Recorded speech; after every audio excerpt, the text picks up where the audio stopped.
네, 안녕하십니까. 안녕하세요. 저 이제 월요일에 돌아와서 라이브로 라이브로. 돌아온. 네, 오늘도 사실 저번에 또 밝은 옷을 입고 왔는데 이번에 또 약간 어두워 보이네요. 그래도 저번보다는 좀 더 아니 다른 곳에 있는 것 같아요. 약간 느낌이. 약간 그 뉴스 화면에서 보면은 이렇게 분할로 하잖아요. 문화. 네, 그런 느낌이에요. 저는 뭔가 아, 되게 제가 되게 일반적이거든요. 근데 혼자 너무 밝아요. 왜 근데 이렇게 밝게 이게 나오지? 그 뭐 보시는 분들은 모르시겠지만 여기 위도 그 똑같이 조명은 저 아니지만 조명도 그냥 예 뭐 별게 없는데. 제가 건강이 되게 안 좋아 보여요.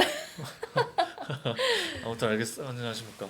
오늘 돌아와서 점페이 킬러님이 뭐 후임 감독설 오늘 좀 오늘은 좀 할 말이 있지 있을 것 같아요. 않나요? 그 그동안 동안은 기다리신. 사실 뭐 시즌 초반이기도 했고 근데 지금 K1, K2 거의 10경기씩 하다 보니까 뭔가 슬슬. 이제 성적도 안 좋은 팀도 있고 아니 내부적인 문제로 인해서 조금 그런 게 있기 때문에 뭐 이미 나온 것도 될 수 있겠지만 그래도 이제 약간의 뭐 저희가 추가해서 아는 것들을 K2 위주 되겠죠. K1은 제가 알기로는 없습니다. 당장은 네, K1은 아예 없고 K2 위주로 한번 이제 해보도록 하겠습니다. 일단은 저희가 초반에 시작은 해외 축구를 위주로 하니까 이제 초반에 잠깐 이제 해외 축구 이슈 주말에 있었던 가장 중요했던 두 개, 이제 손흥민과 이제 토트넘 이야기인데 일단 먼저 손흥민 선수가 없었거든요. 빠진 네. 경기 이제 미네소타전에서 LAFC가 1대 0으로 이기면서 리그 3경기 무승을 끝내고 이제 승리를 하면서 주중에 있을 톨루카와의 챔피언스컵 4강 경기를 좀 분위기를 좀 좋게 하면서 준비하게 됐습니다. 사실 좀 리그 경기를 어쨌든 또 결장까지 원정을 이제 안 가면서까지 또 체력 안배를 시키면서 사실상 거의 뭐 챔스컵에 지금 올인을 하는 그런 상황 같고, 그래도 또 뭐 4경기만에 승리를 했으니까 그런 점이 뭐 나름은 긍정적인 것 같고요. 네. 근데 사실 계속 좀 이제 득점에 대한 얘기는 좀 계속 나오는 것 같아요. 뭐 손흥민 선수가 어쨌든 뭐 챔스컵에서는 또 두 골을 올리긴 했지만 리그에서 계속 또 득점이 없다 보니까 약간 또 현지에서도 이제 좀 얘기가 나오고 네. 하더라고요. 최근에 뭐 이제 또 아르헨티나 매치에서 뭐 손흥민이 어떤 그 전에 뭔가 좀 이렇게 뭐 빠르고 되게 파괴적인 윙어 역할에서 이제는 좀 플레이메이커로 넘어갔다, 뭐 이런 얘기도 나오고 하는 것 같습니다. 저는 이 경기를 봤는데 보면서 느낀 거는 LAFC가 사실 이렇게 그러니까 3-4-3으로 나왔거든요. 네. 좀 수비적으로 하면서 정말 그 부안가를 활용한 역습 위주의 공격을 했습니다. 마르티네스와 이제 음. 이 뭔가 되게 단순하지만 그 공격수의 개인 기량을 뭔가 좀 최대한 활용을 해가지고 올라갔는데 이날 유효 슈팅이 7개, 아니 그러니까 슈팅이 7개였는데 다 유효 슈팅이었어요. 음. 그게 물론 한 골밖에 안 들어간 건 좀 아쉽긴 하지만 그래도 뭔가 손흥민도 이렇게 활용을 한다면은 저는 괜찮을 음. 것 같은데 도산토 감독은 일단 이 경기에서 손흥민 뺀 이유는 챔피언스컵을 준비하는 거고 전체적으로 좀 피로도가 있다고 판단을 해가지고 이제 좀 그 로테이션 돌린 것 같은데 네. 뭔가 이 방향성대로 한다면은 그 뭐 손흥민의 좀 득점력이 살아나지 않을까라는 기대감이 있습니다. 음. 전 개인적으로 손흥민 선수가 뭐 부진하다고 하지만 홀이 없다고 하지만 뭔가 이 저는 감독의 활용도가 좀 떨어진다 보거든요. 네. 그렇기 때문에 뭐 저만 그렇게 보는 게 아닌 것 같고 그래서 이제 좀 오늘 그러니까 이 미네소타전 경기처럼 운영을 한다면은 그도 그 손흥민을 그렇게 활용한다면은 아마 이전 경기들에서 나왔던 좀 단점들이 좀 장점으로 바뀌지 않을까 생각합니다. 음.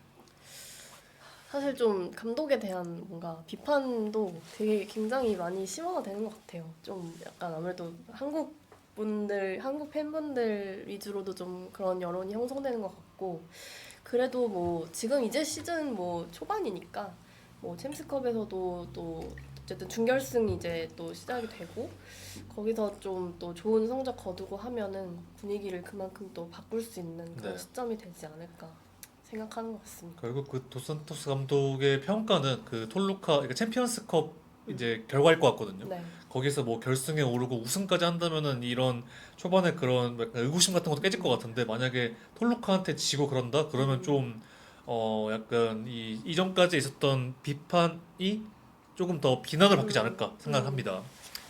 다음은 이제 토트넘으로 네. 가보시면 토트넘은 일단 이겼습니다. 일단 사실 경기는 굉장히 지지부진했고 뭐 시몬스 솔랑케 부상당하고 아. 저는 또 그 솔랑케 대신 들어온 히샬리종이 사실 정말 힘 빠지게 한 슈팅들을 정말 팀한테 방해되는 슈팅들을 음. 했거든요. 그래서 저는 이 경기도 뭔가 그래도 못 이길 것 같았는데 그래도 일단 팔리냐 골로 1대0으로 이기면서 토트넘이 2026년 들어 첫 승 그리고 15경기 무승을 끝내면서 승리를 했습니다. 그때 경기가 또 그 웨스트햄이 같이 진행되고 있었잖아요. 네네. 그래서 저는 이제 같이 번갈아서 보는데 좀 웃기더라고요. 뭔가 이제 웨스트햄이 먼저 앞서가면서 순위가 막 한 번 바뀌었다가 또 토트넘이 이제 1대0이 되고 웨스트햄은 또 1대1이 되고 하면서 엎치락 뒤치락 하면서 막판에는 이제 두 팀 다 승리를 해가지고 결국은 뭐 승점차는 그대로가 되긴 했지만 사실상 이제 진짜 두 팀이 마지막까지 다투겠구나 하는 그런 양상이 된 것 같아서 그래서 또 실시간으로 또 그 이제 옵타라는 또 매체가 있잖아요. 네네. 슈퍼컴퓨터가 이제 실시간으로 이제 뭐 강등 우승 확률을 계산을 계속 해주는데 그게 또 실시간으로 바뀌면서 딱 토트넘이 이제 60%를 돌파하더라고요. 네. 그 순간을 보면서 정말 이제 마지막까지는 진짜 알 수가 없겠다. 참 두 팀 중에 또 어느 팀이 결국 내려가게 될까 이런 생각들을 했던 것 같습니다. 일단 지금 17위 웨스트햄이 4경기 남은 일정을 보면은 네. 브렌트포드, 아스날, 뉴캐슬, 리즈랑 만나고 음. 토트넘이 빌라, 리즈, 첼시, 에버턴을 만나는데 일단 뭐 토트넘부터 본다면은 빌라랑 첼시가 챔피언스리 경쟁을 하고 있고 뭐 리즈 같은 경우는 거의 이제 잔류를 항상 하기 네. 때문에 근데 이제 웨스트햄도 아스날이 껴있는 게 또 이제 빡세거든요. 왜냐면은 이제 우승을 네. 해야 되니까. 네. 근데 어쨌든 두 팀을 동시에 만나는 팀이 리즈니까 리즈. 뭔가 리즈가 이제 좀 약간 캐스팅 보트를 쥐었다 아, 판단이 됩니다. 그래서 이제 그리고 지금 득실차가 웨스트햄이 마이너스 16이고 토트넘이 마이너스 10이거든요. 동점일 이것도 경우에는 네 이제 동점일 경우에 토트넘이 우위인데 물론 이게 아직 6골 차이니까 뭐 이제 4경기 남은 동안 달릴 수 있겠지만 일단 지금으로서는 일단 뭐 정리를 하면은 리즈가 변수가 될 수 있고 일단 득실차도 뭔가 1점 차기 때문에 지금 나중엔 나중되면은 뭔가 있을 수 있을 것 같은데 개인적으로 토트넘이 일단 감독을 보시나요? 저는 네. 사실 마음으로는 그래도 토트넘이 좀 남았으면 하거든요. 왜냐하면 토트넘이 워낙 뭐 빅클럽이기도 하고 올해도 좀 한국 사람으로서 오래 지켜봤다 보니까 괜히 좀 막 애증의 그런 네. 느낌도 있고 그리고 정말 강등이 되면은 뭔가 너무 큰 일이 되지 않을까 하는 괜한 좀 뭔가 무서운 그런 생각도 들고 사실 웨스트햄도 또 나름 입으로 내려가긴 너무 아까운 팀인데 그래도 한 팀을 꼽자면은 토트넘이 남아주길 바라지만 결국 결과는 토트넘이 내려갈지도 모르겠다. 최근에 뭔가 경기력이라든지 성적이나 또 웨스트햄도 사실 상승세고 지금 네. 뭐 그런 것들을 다 따져봤을 때 그래도 토트넘이 못 버티고 내려가지 않을까 이대로면은 네. 그렇게 좀 예상이 되는 것 같아요. 저도 뭐 토트넘이 당연히 빅클럽이고 하는데 일단 물베르트는 이겼지만 솔랑케랑 그 그죠. 시몬스가 나간 게 물론 이미 솔랑케는 좀 심하진 않은 것 같은데 그래도 솔랑케가 부상이 이렇게 있다 보니까 좀 그게 아마 뭐 추후 몇 경기는 쉴 것 같은데 그러다 보니까 뭐 히슬리좀 나오고 또 이제 어쨌든 마티스텔이나 이런 선수들이 시몬스 그러니까 저는 그 데제르비 온 다음에 시몬스가 제일 살았다 보거든요. 근데 그 시몬스가 지금 십자인대 파열로 아마 옵션에 나왔을 거예요. 시즌에 예. 그냥 자기 SNS에 그 얘기를 예, 했더라고요. 그쵸. 시즌 이제 더 이상 뛸 수 없고 월드컵도 이제 뛸 수가 없다. 그렇게 네네. 좀 절망적인 뭔가 마음이 담겨 있는 그런 글을 올려서 네. 사실상 이제 마지막 남은 경기 다 못 뛰는구나. 그렇게 좀 전력 이탈이 진짜 또 큰 것 같습니다. 그래서 지금 뭐 베리발이나 이런 선수들도 해야 되는데 그래가지고 지금 또 부상자나 뭐 우독이나 비카리도 못 나오고 상황이고 정말 뭐 온 우주가 토트넘 상대 기용하는 진짜. 것처럼 진짜 약간 진짜 하늘이 안 돕는다는 말이 예. 너무 어울리는 상황인 것 쓸 같아요. 선수가 없어요. 만약에 네. 만약에 좀 되는 팀이라면 이런 상황에서 약간 좀 유망주 하나가 그죠, 나와가지고 그죠, 뭔가 그러니까 베리발, 사르나 이런 선수 왜? 그러니까 그죠. 정말 갑자기 새로운 막, 예, 네. 나온다고 하는데 그런 것도 솔직히 없고 그러다 보니까 이제 사실 지금 상황에서는 누가 뭐 이른바 돈을 걸라고 하면은 그러니까 그런 옵타나 어쨌든 도박 매체들도 네. 그렇게 좀 어쨌든 그런 느낌 하는 거잖아요. 뭐 돈을 건다면 어디가 될 것 같다 했을 때 저는 진짜로 예, 토트넘이 토트넘. 진짜 어려워 보이는데 이제 관건은 진짜 이 계속해서 울버햄튼 이긴 거는 긍정적이지만 이제 앞으로는 이제 빌라 사실 리즈도 빡세고 그죠. 첼시도 어렵고 그나마 에버튼이 좀 이제 좀 흔들리는 모습인데 어쨌든 에버튼도 지금 상위권 올라 있거든요. 네. 11위지만 그 차이 크지 않아가지고 그 컨퍼런스 리그나 유로파 리그 노릴 수 있어요. 그러니까 뭔가 토트넘 만나는 네 팀 동기부여가 있기 때문에 좀 어렵긴 합니다. 정말 그 동기부여들을 다 뚫으려면 정말 쉽지 않은 경기를 펼쳐야 될 것 같고 사실 승리를 한 팀도 울버햄튼 최하위 팀이다 보니까 그것도 사실 겨우 이겼어요, 진짜. 그러니까 경기가 막 네. 엄청 뭔가 반전이 되게 보였던 막 그런 것도 아니고 해서 너무 꾸역승으로 이겼다 보니까 좀 쉽지 않을 것 같고 저는 네. 또 이제 웨스트햄 감독이 지금 누누잖아요. 또 토트넘 감독 출신이고 하다 보니까 누누 손에 또 이 결과가 달려있지 않을까 네. 그런 것도 또 지켜보는 재미가 있을 것 같습니다. 해외 축구가 뭐 조금 약간 좀 시들하지만 뭐 릴리안 마스님처럼 약간 토트넘 장례식이니까 뭔가 이것 때문에 약간 좀 해축에서 좀 약간 좋은 건지 안 좋은 건지 모르겠지만 맞아요. 작년에는 그게 뭔가 맨유였던 것 같고 어, 초반까지는 근데 토트넘이 이제 진짜 못하면서 이제 좀 이렇게 뭔가 관심이 되고 있는 것 같습니다. 다음은 K리그 2 얘긴데 이제 뭐 김은중 감독의 전남은 잘 모르겠고요.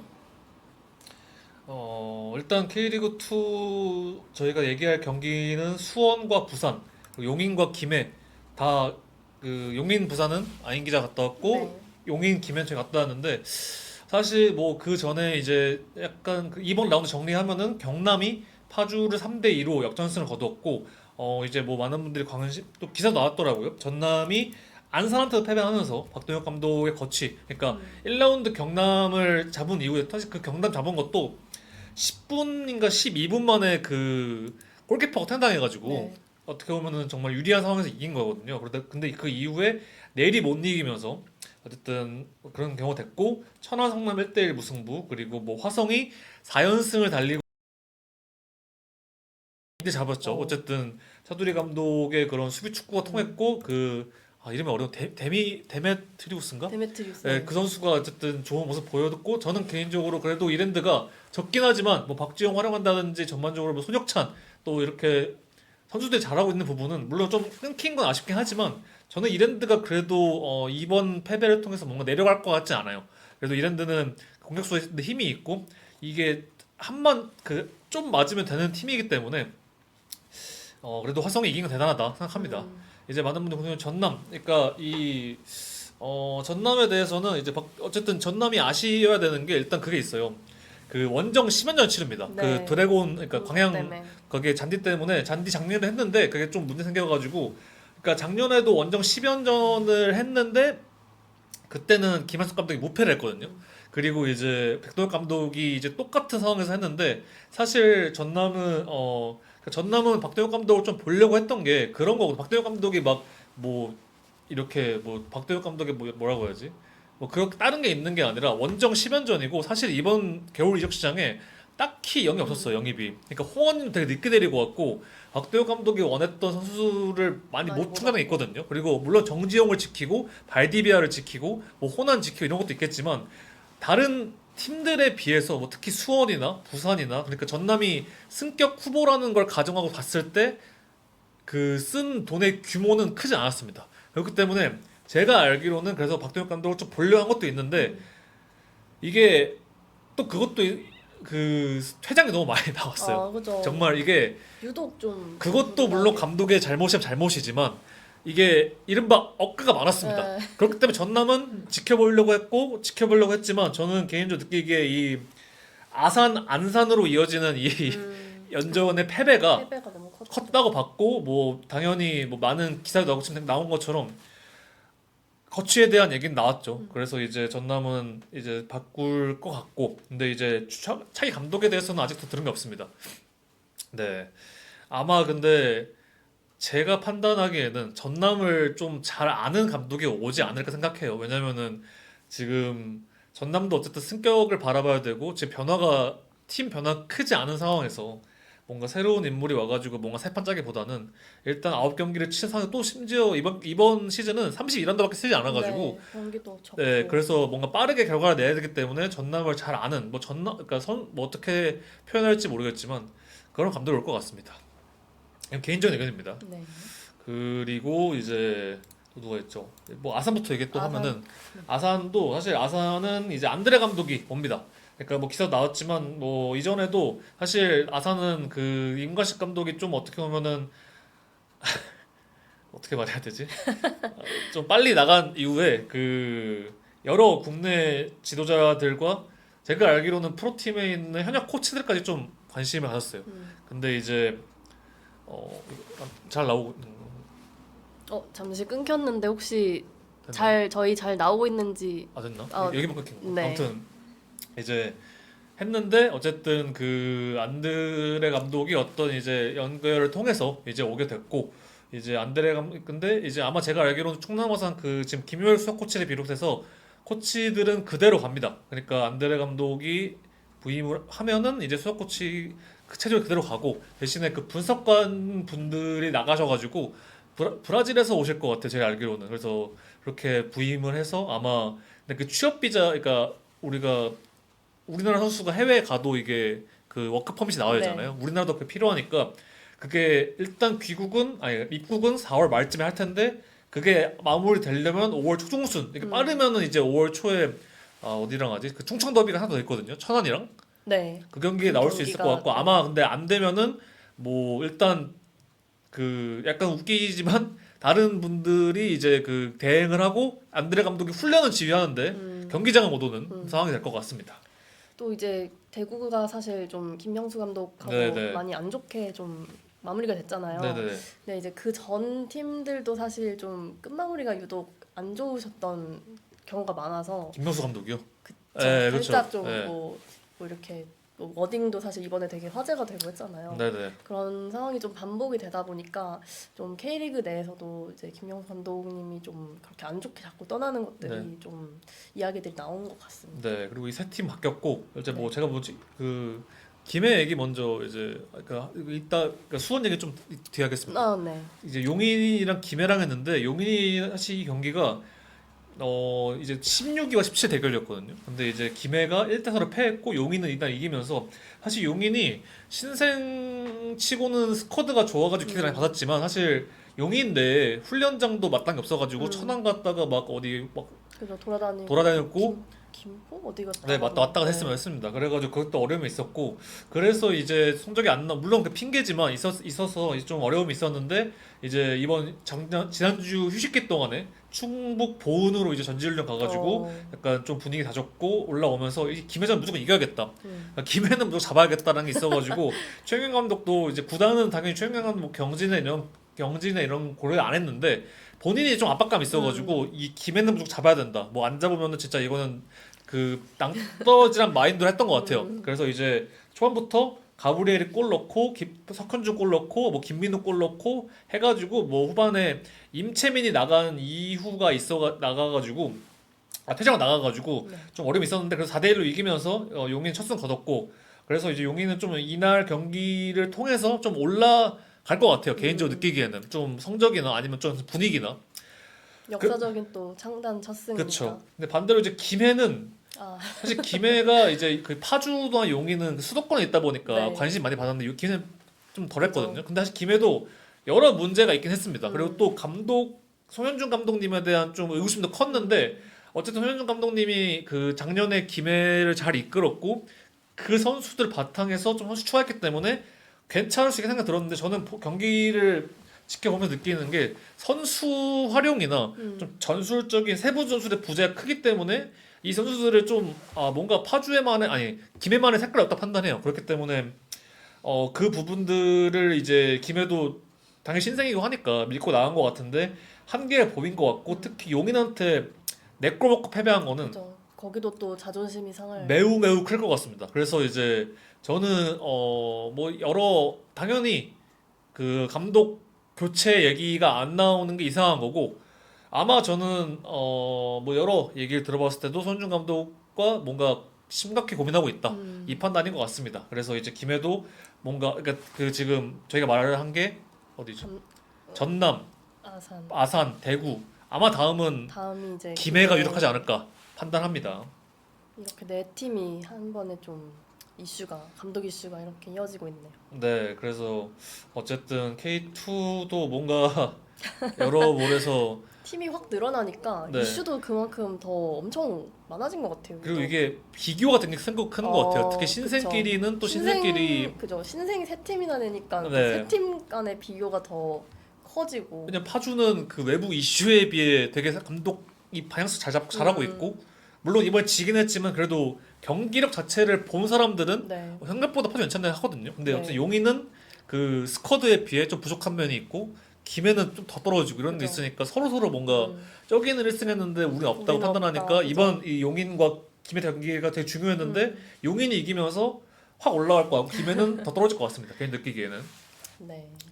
그리고 이제 뭐 사실 전남도 마찬가지인 게 전남도 승격 후보로 불렸으니까 아, 그죠. 비교군이 이제 뭐 이랜드, 이랜드나 뭐 수삼, 부산 될 대- 것 같은데 지금 16이거든요. 많이 전남이. 떨어져가지고. 그리고 그 김해랑 차이가 별로 없어요. 승점 3차이밖에 안 나요. 그러니까 물론 1승이 있어가지고 이렇게 올라온 거거든요. 근데 뭐 한 경기 더 해서 1승이니까 맞아요. 사실상 거의 뭐 2무 6패는 똑같습니다. 네, 그래서 이제 왜 이제 좀 그런 상황이 나온 것 같고 그런 상황입니다. 네, 좀 이제 재밌는 경기 얘기한다면 이제 수원과 부산 사실 네. K1도 이날 경기했었는데 이 수원 부산이 이 초반 이 선두 싸움 어쨌든 1위 두 팀 모두 수원은 이정효 감독 아래서 물론 최근에 지긴 했지만 올라오고 있었고 부산은 7연승 네. 말도 안 되는 성적을 가지고 있었기 때문에 두 팀 모두 중요했는데 일단은 수원이 이겼습니다. 근데 이렇게 간단히 말하기가 되게 어려운 경기예요. 너무 많은 애들이 있어가지고 진짜 제가 뭐 현장을 그래도 뭐 다른 선배분들 비하면 많이 안 다녔지만 네, 다녀본 경기 중에 정말 레전드였던 것 같고요. 네. 레전드로 진짜 뭐 아까 정신병 경기라고 네. 댓글을 하셨는데 진짜 그 말이 맞는 경기였어서 정말 정신이 혼미하고 참 그랬던 경기였던 것 같아요. 네. 일단은 뭐 워낙 1, 2위 팀의 또 중요한 경기니까 네. 생각보다 저는 이제 골이 많이 안 나올 거라고 예상을 했거든요. 네네. 왜냐면 부산은 뭐 워낙 공격 축구를 잘하고 있었지만 또 수원이 워낙 좀 8경기 동안 딱 2골밖에 안 먹으면서 네네. 워낙 또 탄탄함이 있어서 또 빅버드 원정이 부산한테 그렇게 쉽지 않을 거란 생각을 했고 그래서 그날 또 이제 연맹 팀장님도 경기를 보러 오셨거든요. 맞아요. 또 중요한 경기 때 이렇게 오시는데 이제 부산 수원이 좀 이번 라운드에서 또 중요하니까 오셨다 하면서 이제 같이 예상을 하면서 좀 뭐 싱겁게 뭐 무승부 될 것 같다 하면서 그렇게 얘기를 나눴었는데 네. 좀 예상한 거랑 다르게 그래도 수원이 좀 먼저 전반부터 리드를 했고요.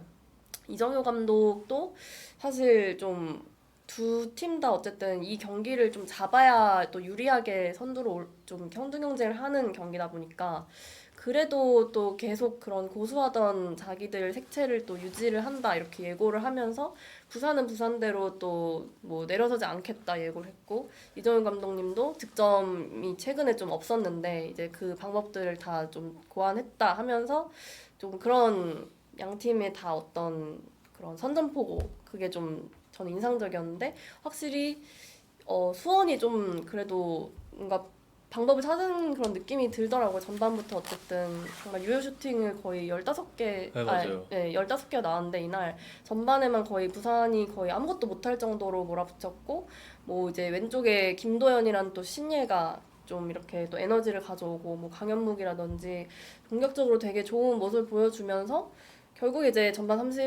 30분쯤에 이제 페널티킥으로 먼저 또 승리 약간 선제골을 넣었죠. 근데 이제 궁금했던 게 킹커로 네. 나와서 어땠어요? 현장 반응이?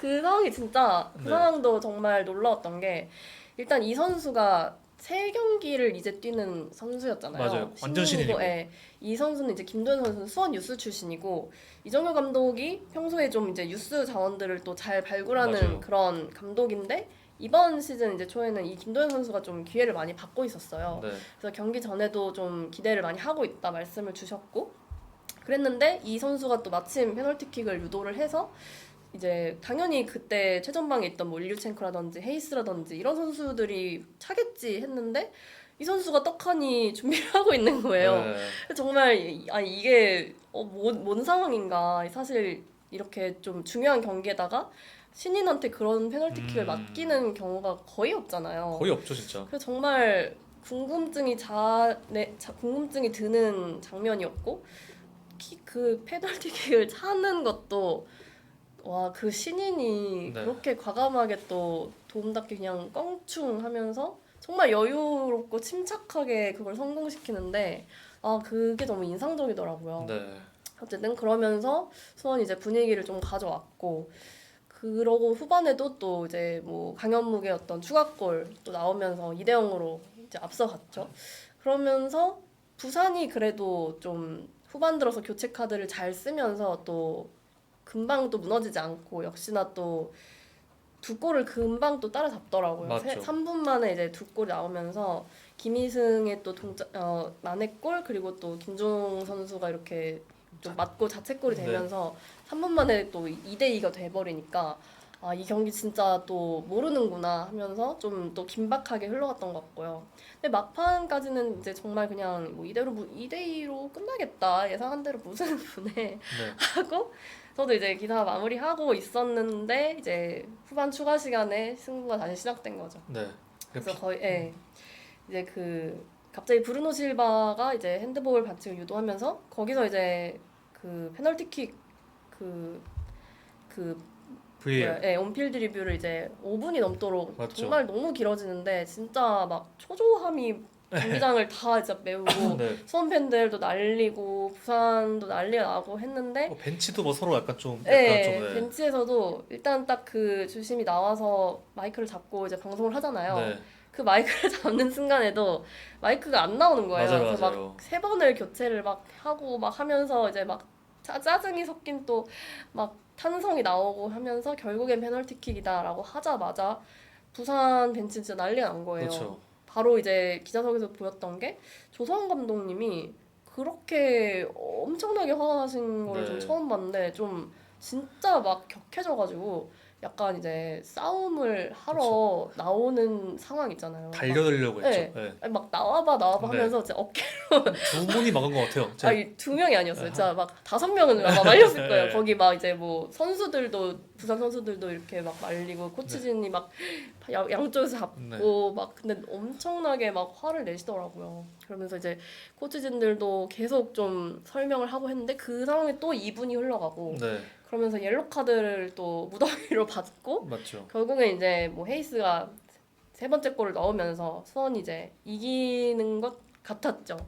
근데 거기서 또 끝이 아니고 네. 부산이 또 기어코 또 장우익이 헤더로 이렇게 넣었죠, 일단. 네, 넣어가지고 거기서 터졌던 것 같아요. 네. 모두가 뭐지 이거? 진짜 터져가지고 그게 그래도 오프사이드로 취소가 됐지만 네. 전 사실상 이 경기 진짜 무승부였다고 생각합니다. 그쵸. 정말 그냥 승패를 가릴 수 없는 정말 명승부였던 것 같고 그래서 이제 경기 후에 이제 기자회견 때는 그래도 조성 감독님이 뭔가 그 상황에 대해서 되게 좀 막 화도 나고 뭐 이런 말씀을 하실 줄 알았는데 또 좀 이렇게 추스리면서 네. 아, 그냥 나도 좀 화가 났었던 것 같다 하면서 네. 되게 차분하게 그냥 좀 죄송하다 하면서 마무리하셨고 이정효 감독님은 역시나 또 뭐 승리는 승리지만 네. 그런 이실점이 나온 부분에 굉장히 또 화가 많이 나 계셨어요. 이제 뭐 기사로 막 그게 전해지진 않았는데 그 얘기를 하던 도중에 그 고정현 선수에 대해 좀 이제 활약상을 네. 묻는 그 질문이 나왔거든요. 네, 맞아요. 근데 그 얘기를 하시다가 많이 좀 화가 나셔서 네. 내가 지금 말을 지금 입을 열면은 뭔가 또 자극적인 단어가 튀어나올 것 같다. 잠깐 생각 좀 하겠습니다 하면서 네. 몇 초를 잠시 또 이렇게 가라앉으시다가 그냥 이제 홍정호 선수한테 너무 기대지 말고 좀 도와줄 수 있었으면 좋겠다 이렇게 또 말씀을 하시더라고요. 한편으로는 그 말이 어떻게 좀 자극적으로 했는지 궁금하긴 하네요. 그게 되게 순화해서 말씀하신 거잖아요. 그죠. 정말 생각을 많이 하시고 말씀을 하시더라고요. 평소 같으면 또 그런 또 독설의 어떤 또 그런 단어가 좀 나올 수도 있었을 텐데 그래도 많이 참으시면서 좀 그래도 이제 이 실점 한 부분에 대해서 굉장히 좀 신경이 쓰이고 미팅을 강하게 하겠다 이렇게 좀 말씀을 하셨고요. 김우르꾸님 말씀대로 좀 감독님 이종현 감독 입장에서는 부산이 어쨌든 잘 막았다 생각했는데 네. 진짜 공격 한 번만에 그 다 뚫리니까 그쵸. 순식간에 그 집중력 무너진 찰나에 정말 와르르 무너졌고 후반 막판까지도 또 뭐 3대2로 이겼네 하는 게 아니라 또 그 네. 상황에서도 따라 붙으니까 그런 점들에 좀 많이 화가 나셨던 것 같아요. 사실 벤치에서도 워낙 리액션이 강하신데 네. 그런 것들이 좀 보였던 것 같고 네. 그리고 이제 김도현 선수 얘기가 또 나왔거든요. 네. 근데 페널티킥을 원래부터 김도현 선수한테 맡길 생각이었다라고 과감한 선택이네요. 네, 너무너무 깜짝 놀랐던 것 같아요. 그게 정말 그런 뭐 쟁쟁한 선수들도 있고 어쨌든 이 신인이라는 선수가 있는데 이정 감독님이 말씀하시기로는 자기가 이제 지켜봤을 때 충분히 맡길 수 있다 생각을 했고 거기에 더해서 어쨌든 이제 수원이라는 또 큰 팀을 맡았으니 좀 자기에 대한 어떤 시험도 해보고 싶었다 이런 네. 말씀을 하시더라고요.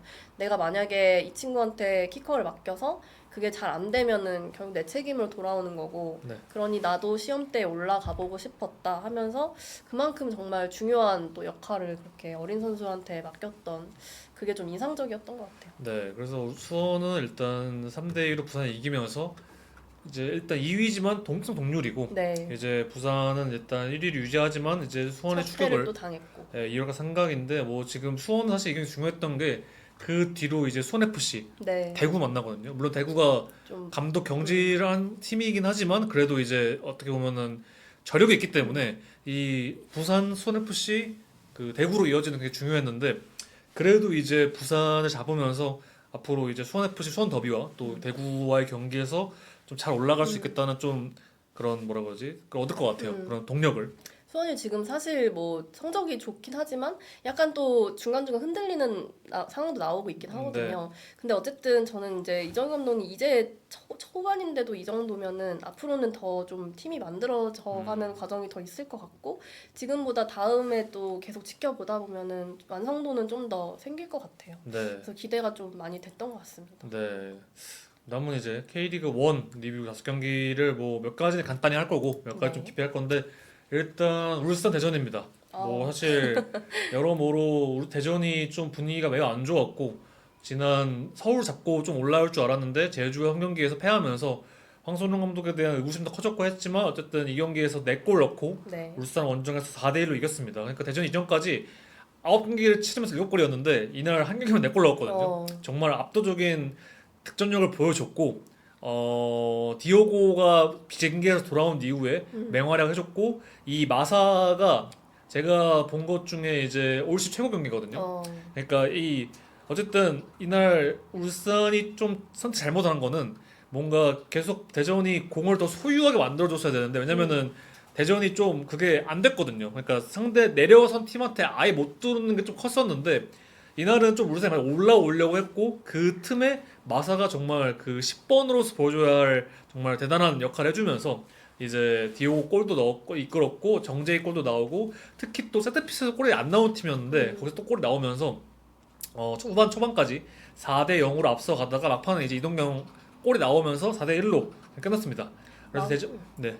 마사 선수 사실 또 워낙 활약을 잘해줬는데 네. 부상을 또 안타깝게 네, 뭐 당했죠. 후반 추가 시간에 이제 마사가 이제 공을 끌고 가는 상황이 사실 그 별다른 상황이 아니었고 이미 물론 경기는 안 끝났지만 사실 끝난 상황이었죠. 근데 조현택이 이제 등을 이제 그 팔꿈치로 찍는 물론 그것 때문에 부상당한 게 아니라 좀 넘어지면 당한 거긴 하지만 저는 그걸 보면서 느끼는 거는 뭐 조현택은 저는 올 시즌에 울산에서 저는 에이스 생각합니다. 그리고 국가대표 아마 이 기세면은 아마 차세대로 이태석과 경쟁을 할 수 있는 정도로 올라갈 것 같고 뭐 울산에서 지금 보여주고 있는 폼이나 기동력이나 너무 좋은 것 같은데 어쨌든 이 선수가 가지고 있는 플레이 스타일 좀 거칠고 저는 근데 조현택을 저는 개인 좋아했거든요. 이유는 경합 상황에서 밀리지 않는 게 되게 중요하다고 생각합니다. 축구가 신사 스포츠가 아니고 네. 경합해야 되는 스포츠고 하니까 이 피지컬이 좋은 선수들 또 경합에서 이긴 경합 승리 수치가 있잖아요. 공중볼이 지상 경합이든 그 되게 중요한 수치라는 게 뭐냐면은 얼마 적극적이고 얼마 피지컬이 좋고 이게 마르고 막 근육 이런 게 아니라 얼마나 코어 힘이 좋고 얼마나 적극적이고 그게 그 선수의 가치를 높이는 또 연속이긴 하지만 그래도 난 느끼는 거는 이제 서로 경합이 이런 게 아니라 이미 그 선수는 지나갔고 그 선수의 뒤에 대해서 이렇게 타이밍을 놓친 게 아니라 그 뒤로 이렇게 가격한다? 저는 그거는 제가 좀 빡세게 기사 제목을 쓰긴 네. 했지만 그 동업자 정신이 없는 것 같아요. 그러니까 뭐시 경기장에 있는데 뭐 그건 필요하긴 하지만 어쨌든 서로 그 경합을 해도 지킬 수만 있거든요. 만약에 서로 밀치고 막 박치기를 해도 그 전에 뭔가 서사가 있어야 돼요. 저는 조현택 선수가 마산에게 이날 경기에 뭐 어떤 부분에서 그런지 모르겠지만 저는 제가 알기로는 없거든요. 그런 네. 부분이. 그러면 정말 순간적인 그 감정 컨트롤을 못 해가지고 벌어진 일이에요. 그러니까 네. 막 서로 막 이렇게 하다가 A씨 밀치고 이러는 게 네. 아니라 진짜 그냥 지나가는데 친 것밖에 안 되거든요. 개인적으로 느끼기에는. 물론 수비하다가 그러긴 하지만 그건 저는 없어져야 하는 장면이고 뭐 사후 징계 뭐 다른 걸 떠나가지고 뭐 그냥 뭐 사후 징계나 뭐 아니면 뭐 팬들이 말하는 약간 뭐 그런 거나 다 떠나가지고 그냥 애초에 하면 안 되는 행동이라는 아마 이 그러니까 약간은 뭐라 그러지 하나의 안 좋은 예죠. 안 좋은 예. 그러니까 이렇게 하면 안 된다는 예시 될 것 같아요. 그래서 저는 개인적으로 느끼기에는 다시는 이런 이 행동이 없으면 좋겠고 그래서 이제 마사도 어쨌든 척추 그 돌기 부분이 골절돼가지고 네. 다행히 척추가 골절되면은 그 애초에 뭐라고 하지 이 회복 기간도 그렇고 뭔가 그런 그 축구 선수 생활이 아니라 그런 일상 생활을 하는데도 굉장히 불편할 수 있다는 걸로 알고 있는데 일단은 그 돌기가 골절돼가지고 얼마나 결장을 할지 수술을 할 거면 뭐 어떻게 해야 될지는 아마 오늘 검진을 다 해가지고 뭐 내일 나오든 오늘 늦게 나올 것 같은데 다 떠나서 저는 개인적으로는 그렇습니다. 그래서 마사는 회복 잘하길 바라고 뭐 조현택은 조금은 뭐 제가 그렇게 뭐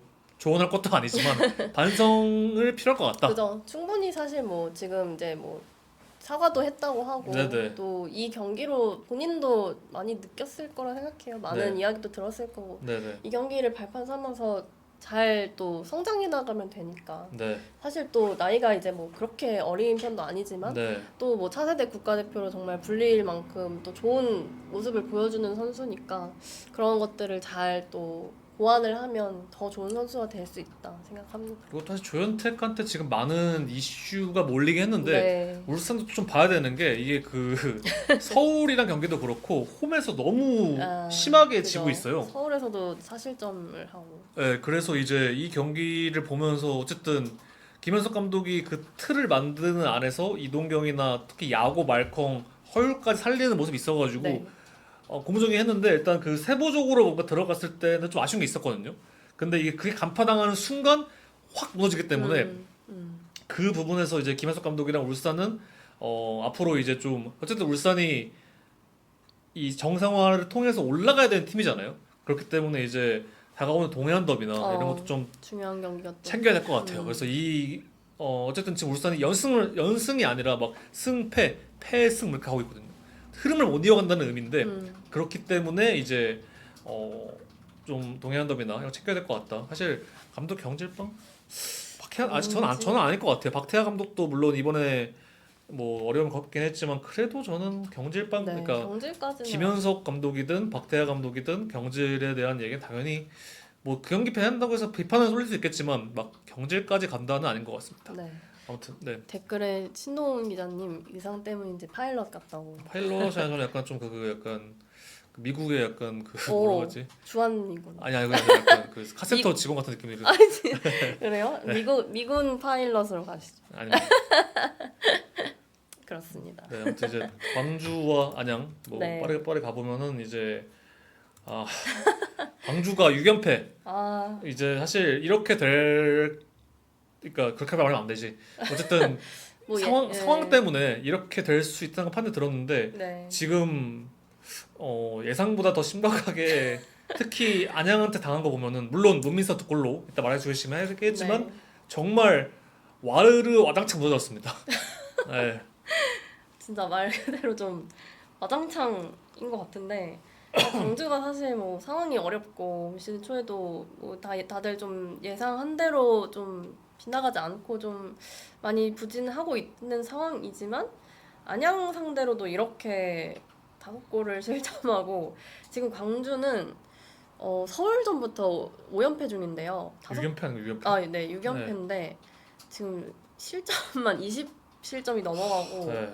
거의 뭐 최하위에서 네, 7골 23실점을 하고 있는데 다음 일정도 또 계속 험난한 일정일 것 같아요. 뭐 음. 대전, 전북, 강원, 서울 이렇게 쭉쭉 만나는데 워낙 상황이 안 좋다 보니까 여기서 반등이 될까 좀 그런 좀 희망이 보이는 점도 없는 것 같고 그게 좀 많이 안타까운 상황인 것 같고요. 그래도 뭐 안양도 사실 뭐 이제 유병 감독이 좀 시즌 초에는 약간 흔들렸지만 나름 또 뭐 물어뜯는 좀비 축구라 해가지고 이렇게 좀 어떤 색채를 또 찾아서 그걸 가지고 또 좀 무패를 달리기 시작하면서 광주한테도 이렇게 5골을 퍼붓고 좀 오랜만에 대승을 거두면서 분위기를 또 완전히 바꿔놓은 것 같습니다. 네, 사실 축구계에서 가장 좋은 평가를 받는 감독이 이병헌 감독이더라고요. 네. 제가 많은 분들 얘기 들은 건 아니지만 대다수 분들이 들었을 때 어떤 감독이 괜찮은 거 아니야 들어봤을 때 이병헌 감독의 내용이 진짜 많이 나오는 이유가 음, 이 감독 그러니까 막 제가 말한 게 아니라 병훈이 뭐 유 감독은 축구를 잘 만든다고 해요. 그러니까 이 선수들을 가지고 이런 축구를 해 이게 이제 전문가 시선에서는 되게 큰데 네. 그게 좀 이게 뭐 당연히 승격도 했고 잔류도 했고 이러다 보니까 그런 것도 있겠지만 일단 이번 시즌 같은 경우는 사실 큰 게 별로 없거든요. 오히려 못 다 나가고 했으니까 더 어려 맞아. 그리고 또 손실이 있어. 기존 스쿼드 자원이 그대로 왔기 음, 때문에 그래서 이제 안양도 힘들 수 있겠다. 광주랑 김천이랑 더불어 가지고 좀 약간 뭐라고 하지? 약간의 좀 강등까지 아니어도 좀 하위권 후보를 했는데 지금 4위예요. 또 저는 그 놀라운 거는 이제 그 맨유 전성시대님 말씀하신 것처럼 엘쿨라노가 처음에 왔을 어, 때 평가가 되게 안 좋았어요. 그 네. 안양 내에서도. 그래서 그랬는데 이 엘쿨라노를 뭔가 물론 완벽하게 살리진 건 아니지만 어쨌든 골 넣고 이 마테우스 또 토마스랑 토마스 정말 잘 활용하면서 이제 그 외인 그 라인으로 만들어놨고 또 아일톤까지 좀 적절히 활용하면서 이제 유 감독이 이제 기존 국내 자원과 외국인을 정말 잘 활용하고 그러니까 제가 만약에 운영하는 입장이면은 유비영 감독이 정말 좋을 것 같은 게 음, 이 스쿼드가 베스트 레벨 바뀌어도 그러니까 스쿼드 내에 있는 자원 너무 잘 활용해요. 음, 기문도 사실 마찬가지고 어떻게 보면은 이 스쿼드로 어떻게 이렇게 재밌게 축구할 수 있지? 그러니까 안양 팬들이 보시기에는 그러니까 안양 그러니까 일반 팬들이 보시기에도 안양 경기 재밌을 것 같다. 안양 분위기 좋고 하니까 근데 축구 재밌어요 일단 진짜로. 네. 이 멤버가 스타도 없고 어떻게 보면 진짜. 하는데 물론 김보영도 있고 하지만 이렇게 축구할 수 있나? 물론 광주를 5대 2로 잡은 거는 광주의 그런 내부적인 그 영입도 못하고 그 김후루꾼이 말씀대로 유스 선수들이 너무 많아요 지금 솔직히. 음, 그러다 보니까 좀 어려운 게 있는데 그러다 보니까 뭐 대승이 뭐 어떻게 보면은 당연해 보이긴 하지만 저는 개인 느끼기에 당하지 않습니다. 네. 안양 입장에서는 이렇게 5골 넣고 이긴 건 정말 이병헌 감독의 힘이 큰 것 같아요. 그렇기 때문에 안양은 좀 앞으로도 기대된다. 말씀하고 싶습니다. 네. 안양이 2021년 이후에 5골을 넣은 게 처음이라고 또 네. 하더라고요. 그만큼 또 중요한 경기였던 것 같습니다. 네. 다음은 이제 부천과 김천의 경기인데 김천이 2대 0으로 이겼습니다. 첫 승에 또 네. 재물이 됐네요. 그 전까지 이제 9경기 7무 2패였거든요. 네. 그러니까 꾸역꾸역 또 무승부를 하면서. 진짜 뒷심으로 이겼어요. 이 팀은. 그러니까 비겼어요. 네. 그래서 이제 김천이 그래도 광주와 더불어서 좀 안 좋은 게 있었는데 이날 김주차 선제골로 빠르게 리드 잡고 또 후반에 변준수 골 나오면서 2대0 이겼습니다. 그러니까 전반적으로 그런 선제골이 그동안 좀 늦게 나오거나 좀 그런 게 있었는데 골이 늦게 있었는데 김주찬의 골이 좀 큰 힘이 됐던 것 같고 이제 신병들까지 좀 안착하면서 여러모로 좀 김천은 안정적으로 변화하고 있는 것 같고 선수들의 워낙 그게 능력이 좋으니까 있는 것 같은데 부천이 좀 우려스럽긴 하죠. 초반에 확실히 잘하긴 했는데 그 전반적으로 이제 백동규나 이렇게 좀 안정감을 가진 선수들이 좀 지치다 보니까 음, 후반에 좀 흔들리는 게 있었고 또 이제 확실하게 그 중원을 강화하려고 데려온 윤빛가람, 김종우 모두 좀 아쉽고 개인적으로 느끼기에는 김상준은 그래도 역할 잘하고 있긴 하지만 그 중원의 안정감이 오히려 저번 이게 마우 떨어져 보이고 카즈까지 좀 흔들리면서 솔직히 좀 아쉬운 게 있었고 바사니가 돌아오긴 했지만 여전히 공격에서 뭐 갈레고나 이렇게 좀 개인 돌파 아니면은 좀 활을 못 찾고 있는 느낌인데 갈레고마저 이는 퇴장으로 인해서 빠졌잖아. 빠졌잖아요. 그렇기 때문에 부천은 여러모로 좀 어려움이 있는데 확실한 거는 이 스쿼드가 얇다 보니까 좀 사실 부천이 초반에 잘하고 있을 때도 좀 그런 우려가 있었거든요. 근데 이제 좀 지치다 보니까 여러 번 흔들리고 있는 게 있는데 이제 좀 다른 외국인들이 좀 잘해줘야 되고 이제 특히 영입생들 윤빛가람이나 뭐 앞에 있는 가브리엘이나 네. 좀 신기하다. 잘할 필요가 있습니다. 그렇기 때문에 이영민 감독은 좀 없는 상황에서 만들어내는 감독이라서 근데 확실한 거는 그 후방 안정감이 떨어지면 안 되거든요. 이 네. 팀은. 근데 그게 좀 김천이랑 할 때 또다시 보였는데 그걸 좀 어떻게 개선할지 지켜봐야 될 것 같습니다. 네. 다음은 이제 전북과 포항. 전북이 3대 2로 포항을 잡으면서 정말 정준영 감독도 어떻게 보면 이날도 패했다면은 경질까지 아니어도 정말 엄청난 비난을 받았는데 그래도 이날 3대 1로 이기고 했습니다. 이제 확실한 건 김승섭이 선발 빠졌거든요. 네. 근데 물론 좀 좋아지긴 했지만 여전히 좀 전북은 문제가 있어 보이긴 했지만 어쨌든 이겼습니다. 어쨌든 이겼지만 뭐 세 경기 만에 네 경기 만에 뭐 이기긴 했지만 일단은 선발 명단에 좀 변화를 줬던 것도 정준 감독이 그만큼 고민을 많이 했던 것 같아요. 뭐 네. 이승우 선수가 이제 대신 나오고 또 김하준 선수를 이제 넣고 사실 또 왼쪽 풀백도 지금 그 김태현 선수가 원래 잘해주다가 부상을 당하면서 네. 이제 최우진 선수 좀 어린 선수가 나오다가 최근에 또 흔들리기 시작했거든요. 네, 네. 그러면서 이제 좀 김하준 선수가 대신 그 자리를 봤는데 여기서 사실 좀 실점이 나오고 네.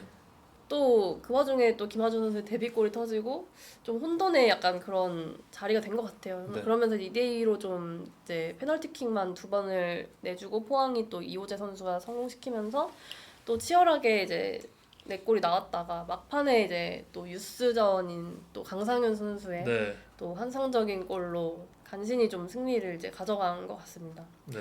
일단은 이 경기에 뭐 김한준 선수가 좀 워낙 평소 보던 포지션도 아니고 좀 그런 좀 덜 맞는 옷을 입어서 그랬나 싶은 또 경기였기도 하고 또 어쨌든 뭐 그래도 강상윤 선수가 이렇게 또 중요한 순간에 오랜만에 정말 데뷔 후에 처음 또 골을 넣으면서 여러모로 그래도 간신히 승리를 해서 좀 전북은 좀 그래도 좀 안도의 한숨을 쉬지 않았나 싶고요. 네. 사실 뭐 왼쪽이 계속 좀 그 불안한 게 계속 숙제일 것 같고 네.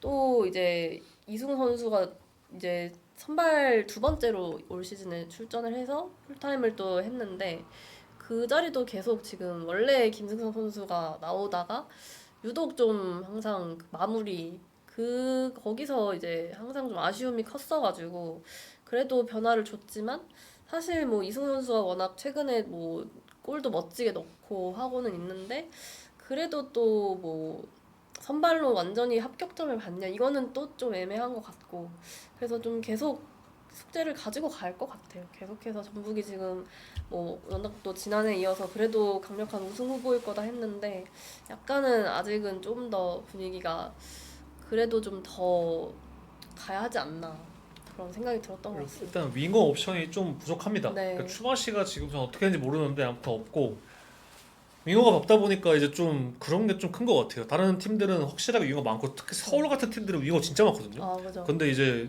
전북은 좀 많이 부족해가지고 좀 앞으로 그걸 봐야 될 것 같습니다. 그리고 또 포항의 그 지금 그 트란지스카 말씀하신 거구나. 네. 트란지스카는 뭐 포항 얘기도 나중에 하겠지만 그러니까 포항 얘기는 뭐 좀 빨고 하겠지만 트란지스카 저 개인적으로 장점이 잘 뭔지 모르겠어요. 그러니까 어떤 걸 보고 데려오신지를 저 정확히 모르겠어요. 이거 제가 못 보는 걸 수 있는데 경기를 봤을 때도 이 선수를 어떻게 활용하려고 데려오신 거지 저렇게 느끼거든요 개인적으로. 그래가지고 저도 동의합니다. 하이난 너무 못하는지 모르겠지만 그래도 기대도 사실 없었긴 했는데 어떤 선수인지 잘 모르겠어요 아직까지. 제가 축구를 못 보는 걸 수도 있습니다. 근데 저는 그렇게 느끼고 있습니다. 포항은 지금 이호재 선수 외에는 막 크게 좀 또 골을 넣어주고 그런 사람이 없어서 네. 그런 것도 좀 되게 고민인 것 같아요. 지금 순위도 많이 쳐졌는데 사실 포항도 광주만큼 어린 선수들이 많아요. 물론 네. 어린 선수들이 많다는 게 나쁜 말이 아니지만 그만큼 스쿼드의 뎁스, 그러니까 기성용, 신광훈이랑 그 뭐 황서웅, 뭐 그 김호진 이런 선수 나이 차이가 진짜 크거든요. 네. 근데 그 중간이 별로 없습니다 사실. 그래가지고 포항도 사실 이런 문제가 한두 해의 문제가 아닌데 포항은 그냥 포항으로서 극복을 했거든요. 근데 올 시즌은 좀 많이 힘들어 보이긴 합니다. 개인적으로 느끼기에는. 하여튼 그렇게 해서 전북이 이겼고 포항이 졌다. 소식과 함께 다음 이제 인천 제주인데 페리어 골로 인천이 이겼습니다. 그래서 이제 인천은 생각보다 지금 6경기 동안 4승 1무 1패 네. 정말 좋은 모습 오. 보여주면서 승격팀 입장이지만 어쨌든 상위권에 3위까지 또 네, 올라가 있으면서 이제 인천의 좀 윤중환 감독의 위력이 좀 보여지는 것 같고 이제 무고사 제르소가 좀 그러니까 제르소가 생각보다 안 터지고 있지만 페리어가 들어왔고 또 이 자리에 이청용이 생각보다 많이 뛰고 있어요. 그러니까 원래 약간 조커로서 뛸 줄 알았는데 선발 풀타임을 계속 소화하면서 공격도 이끌고 있고 또 이명주 서재민 라인 너무 좋고 이제 저는 또 좋은 선수 후안 이비자거든요. 이 이비자가 그 아마 패스나 이런 모든 수치 다 1위일 거예요. 그러니까 네. 후방 빌드업에서 이 선수가 가지고 있는 그 패스 능력을 윤종환 감독이 정말 잘 활용하고 있습니다. 그래서 이 이비자의 역할도 되게 큰 것 같고 전반적으로 인천은 지금 그 초반에는 좀 인천이 좀 공략이 되지 않았나 싶었지만 그 승격 그러니까 승격 멤버를 거의 그대로 끌고 오면서 그 페리어, 이비자 이렇게 또 서재민까지 그러니까 중간중간에 웨인과 그 기동력 선수를 채워준 게 좀 인천은 좀 고무적이지 않나 싶습니다. 그리고 제주는 이제 그 말씀하신 대로 세레스틴과 이탈로가 그 대전 경기에서 둘이 머리끼리 부딪히면서 네. 둘 다 아마 이제 좀 휴식을 취하는 것 같은데 대신 나온 권기민 이런 선수들이 좀 부진했거든요. 부진이라기보다는 그 두 선수에 대체하기에는 좀 아직 어리기 때문에 그런 게 좀 컸던 것 같고 이제 대전 때 그 코스타 감독은 그 대전 때 나온 전술을 그대로 나왔는데 뭔가 한 끗이 모자랐고 특히 그 후반과 중앙 안정감이 떨어져가지고 인천한테 그런 게 밀렸습니다 확실히. 그리고 이제 후반에 들어온 전 개인적으로 기티스가 좀 굉장히 기대했거든요. 네. 이 기티스가 이렇게 제주에 그 떠난 이조나탄보다 더 나은 선수로 생각했었는데 지금까지는 별다른 게 좀 없는 게 좀 코스타 감독도 고민일 것 같습니다. 제주가 그래도 최근에 5경기 또 우패를 하면서 좋았는데 인천한테 또 발목이 잡힌 네네. 그런 경기였던 것 같습니다. 네, 이제 마지막으로 이제 1위 달리고 있는 서울 경기가 이제 사실 강원이 항상 밀고 있던 게 강릉 무패였거든요. 네. 그러니까 강릉 이제 시민들을 모집하는 건 좋고 약간 그 어쨌든 강원도 크기 때문에 좀 이제 강릉에 오면은 뭐 여행도 하고 약간 우리 팀 안 지니까 오세 이런 것도 있었는데 그 기나긴 강릉 무패를 서울이 또 깼습니다. 서울은 지금 사실 시즌 초에 워낙 좋은 상승세를 달리면서 이제 제일 좀 회자된 게 징크스 깨기가 가장 좀 눈에 띄는 것 같아요. 김기동 감독 3년 차에 그렇게 길던 현대가 팀들을 또 뭐 전북 홈 무승을 또 10년 9년 만에 깨고 울산 원정도 또 10년 만에 대승을 거두고 강원까지 또 잡으면서 사실 강원이 뭐 이제 이런 징크스도 있고 만만한 팀이 또 아니었거든요. 정경호 감독이 이제 약간 어떤 뚝심으로 계속 좀 공격적인 색채를 가져가면서 꾸준히 밀고 있던 것들이 최근에 좀 또 빛을 보면서 상승세를 달렸고 그래서 쉽지 않은 경기일 거다라는 예측이 많았는데 또 경기 운영을 잘했던 것 같아요. 막판에 뭐 이제 그 퇴장 변수가 두 팀 다 발생을 했음에도 또 후반에 들어와준 이승모가 또 좋은 또 추가골을 넣어주고 하면서 또 강원까지 잡는 그런 경기가 된 것 같은데 이게 사실 지금 서울이 워낙 우승 후보 좀 이렇게 뭐 1강 팀이다 하면서 강력하게 꼽히고 있는데 그런 우승 후보의 자격 중에 하나가 이런 것 같거든요. 뭔가 징크스 같은 게 이제 뭐 깰 수 있어야 되고 이런 징크스처럼 뭔가 발목 붙잡는 것들 약간 뭐 먼저 실점을 했을 때 그거를 뛰어넘을 수 있는 그런 압박감들을 이겨내야 하는 그런 것들 뭐 이런 것들이 가장 사실 서울에 제일 필요했던 것 같아요. 지난 몇 시즌을 돌아보면 그런 게 유독 부족해서 항상 뭐 하위권으로 밀려난다든지 뭐 치고 올라가지 못하다든지 또 연승 같은 거를 이어가야 하는데 그 분위기를 또 못 이어가서 연승을 못하고 했던 것들이 좀 항상 단점이었던 것 같은데 올해는 이제 김기동 감독이 그런 것들을 또 선수들하고 잘 또 원팀을 만들어가지고 그런 거를 좀 극복하고 해결하는 것들이 가장 좀 인상적인 것 같습니다. 또 이날 클리말라가 명단에 없었고 네. 그 아잔도 빠졌는데 그 와중에도 그 손정범 퇴장이라는 물론 상대도 그 누구죠? 송준석까지 송준석, 나가면서 있었지만 그런 외부적인 아니죠. 그런 뭐 로테이션에도 네. 이제 좀 극복할 수 있는 부분이 서울이 강해진 부분인 것 같고 네. 퇴장 얘기도 어떻게 하긴 해야 되는데 그게 또 진짜 애매한 것 같아요. 네. 송준석은 저는 무조건 퇴장인 것 같은데 손정범을 어떻게 볼 거느냐 이게 중요한 것 같은데 많은 분들은 경고, 그러니까 손정범을 경고를 주고 송준석 퇴장이 맞다고 퇴장. 생각하는 저는 또 느끼기에는 네. 송준석을 퇴장을 줄 거면은 그 약간의 좀 그 발단이 된 손정범도 퇴장을 당해야 된다라는 네. 말도 있어가지고 이 부분에 대해서는 이동준 주심이 뭐 워낙 이미지 안 좋으니까 그래가지고 이제 좀 여러 이게 나오는 것 같은데 그래도 저는 두 팀 모두 다 아쉬운 판정이었다 이렇게 하고 싶습니다. 뭔가 뭐 오심까지는 잘 모르겠어요. 솔직히 모르겠어요. 뭔가 그래도 이유는 있어 보여가지고 왜 줬는지. 근데 어쨌든 이 경기에 가장 큰 변수였고 어쨌든 이겼으니까 서울이 이겼으니까 그 영향을 좀 극복을 했고 반대로 네. 강원은 그 타격을 받아가지고 이제 좀 정규 감독 아래서 뭐 강릉 무패나 아니면 경기력에 더한 결과 나오고 있어서 좋았는데 옛날 패배를 통해서 조금 약간 재정비를 해야 되는 네. 상황이 된 것 같습니다.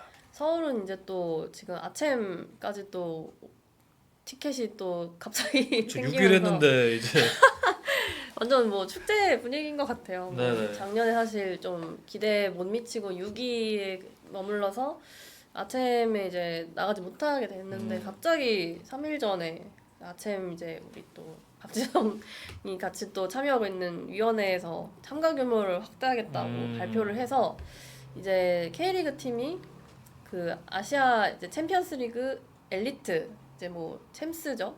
유럽의 챔스 이제 아챔이 엘리트가 24개 팀에서 이제 32개 팀으로 확대되면서 K리그도 기존에 이제 본선 3장에서 본선 지킹 3장에 플레이오프 1장으로 출전권이 늘어났고요. 거기에 이제 그 아챔 2 이제 뭐 아로파라고들 하시는 아챔 2에 이제 한 팀이 또 나가게 되면서 그 자리까지 이제 서울이 지난 시즌 6위를 한 팀들이 이렇게 줄줄이 좀 확정이 된 것 같습니다. 그래서 네. 김천이 이제 군팀이니까 지난 시즌에 3위를 해도 아챔에 출전할 수 없어서 지금 이제 전북, 대전, 포항이 이렇게 본선에 진출을 하게 되고요. 네. PO의 강원 네. 5위를 했기 때문에 그 다음에 이제 서울이 이제 아챔 2 나가는 약간 그 지현우 짤 뭔지 아세요? 내가 그 대상 어리둥절. KBS 그렇죠. 어리둥절 박수 받는 약간 네. 상황이 된 것 같습니다. 결과적으로 김기동 감독은 진짜 그러면은 물론 작년에 파이널 그러니까 A에 올랐지만 6위를 했기 때문에 좀 네. 비판받았지만 어쨌든 네. 지금 만약에 이 분위기를 이어가가지고 우승까지 하고 또 아챔까지 나간다고 네. 생각하면은 정말 어떻게 보면은 재평가해야 되는. 완전히 막 네.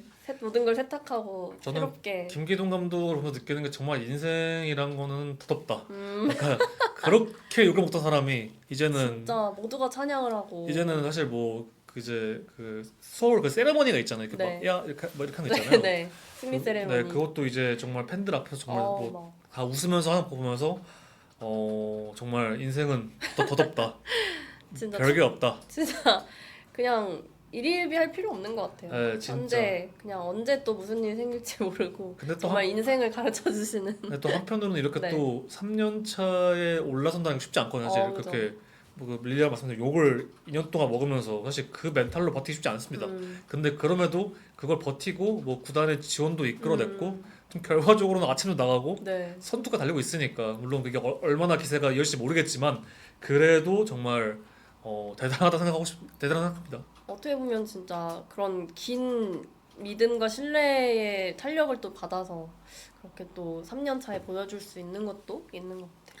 네, 이제 앞으로 향후에 또 서울의 독주가 이어질지 또 아니면 뭐 전북이나 아니면 네. 지금 다시 아직 다 하위권에 있어가지고 지금 인천 안양이 지금 위에 있잖아요. 그렇기 때문에 네, 서울의 대전, 독주. 울스터 이런 팀들이 올라올 수 있을지 아파 그 뭐지 6월에 그 월드컵 있기 때문에 그죠. 5월 경기가 몰려 있어요. 주중 주말 네. 약간 박싱 데이트 몰려 있기 때문에 이 일정 속에서도 서울 독주를 할 수 있을지 아니면 다른 팀들이 올라올 수 있을지 좀 지켜보면서 저희가 또 방송마다 얘기를 하겠습니다.